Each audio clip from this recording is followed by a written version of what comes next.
Oi pessoal, tudo bem? Então, esse vídeo aqui é uma revisão do nosso tópico Renascimento, que vai ser o assunto do nosso teste na próxima semana. Então, ele está disponível para que você possa estudar, mas lembrando que você não deve estudar somente por ele. Por favor, utilize a sua apostila. Se você estiver em algum lugar que não tem acesso a essa apostila, você pode ter acesso pela plataforma SAS, pela plataforma Geek, tá tudo lá direitinho para que você possa ler e depois assistir esse vídeo como um complemento. Além desse vídeo, vocês também dispõem dos slides que são referentes a essa aula que eu dei para vocês pelo Discord, ok? A gente vai abrir o nosso vídeo mostrando essa imagem aí da criação de Adão, do Michelangelo Buonarroti. É importante que a gente lembre que comentamos que as cidades italianas nessa época, como Gênova, Veneza, Florença, passaram a acumular grandes riquezas provenientes do comércio. E a partir daí, os ricos comerciantes passaram a patrocinar a arte, com o intuito de fazer uma promoção pessoal, sabe? E a partir daí surgiu o mecenato, que estimulou esse desenvolvimento artístico. Lembrando que nesse momento os pintores começaram a se tornar famosos. Coisa que não acontecia antes. Não sei se vocês lembram quando a gente falou de arte egípcia, né? A gente falou que não era importante quem fazia aquela arte, mas sim que a arte seguisse o padrão, diferente do momento do Renascimento. Também passou a ter uma visão de mundo antropocêntrica, que é onde o homem assume o papel central em relação ao universo, ok? Se a gente for passar para as características da pintura, a gente vai perceber que comentamos sobre isso nos slides anteriores, que começou a introdução da pintura a óleo, o uso de luz e sombra, modelando visualmente o volume das figuras. Quando a gente falou sobre essa questão da luz e sombra, a gente falou das técnicas, né? Que é a técnica do esfumato, que também se chama chiaroscuro, como se a imagem estivesse surgindo, né? Depois a gente viu que ficou muito mais intensa, né, em outras vanguardas, mas na questão do Renascimento foi ele que trouxe esse uso do esfumato. O uso da perspectiva também, dando profundidade às formas e às composições piramidais. Lembra que a gente conversou sobre essa imagem aqui?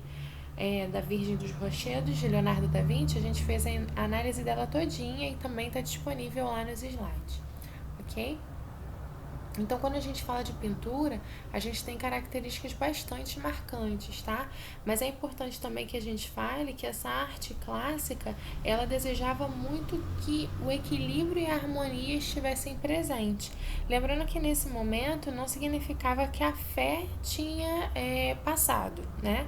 As pessoas ainda continuavam tendo fé na igreja, tendo fé em Deus, né? Acreditando que a igreja era, assim, um ambiente que você poderia encontrar a sua paz, mas eles começaram a acreditar que as explicações não estavam somente no que era divino, mas sim nos estudos, na teoria científica. Então, a partir desse momento, a questão do conhecimento passou a se tornar muito mais importante. E por esse conhecimento que a gente vê que as esculturas são fidedignas, né? Praticamente perfeitas em relação à representação da natureza. A gente vê aí expressos nos corpos, né?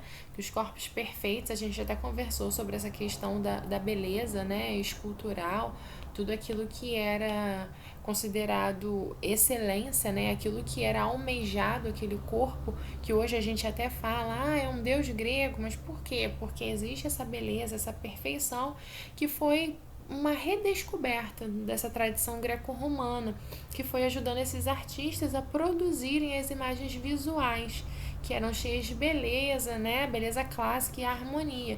E aí a gente pode ver que nessas esculturas existiam essas características aqui, ó, marcadas dentro desse quadrinho, que são a profundidade e a perspectiva, o estudo do corpo e do caráter humano. Lembra que a gente falou sobre essa questão científica? A gente não fala mais que só o que é ligado à religião que faz sentido, mas sim o estudo do conhecimento mesmo do corpo, da proporção desse corpo. Eles buscavam também representar o homem como na realidade.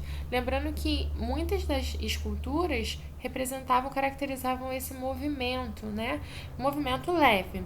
A gente vê geralmente os braços dobrados aqui, ó, nessa primeira figura do Apolo e as ninfas. Na segunda figura que a gente está vendo do Davi, do Michelangelo, a gente vê, além do braço dobrado, a perna dobrada, dando essa ideia de movimento, mas tudo muito singelo para que trouxesse essa realidade. E a proporção da figura, que a gente falou da questão da simetria, né? Tudo isso foi como se fosse uma idealização da representação da natureza, mas não era idealização simplesmente por idealizar, mas era assim uma reprodução, como se fosse um retrato, né? Mas aí eles abriam mão desses extremos emocionais. Se você for prestar atenção nas pinturas, nas esculturas, você pode perceber que geralmente existia um equilíbrio, uma harmonia, né? Conjugando esses valores idealistas, era uma fidedigna representação da natureza.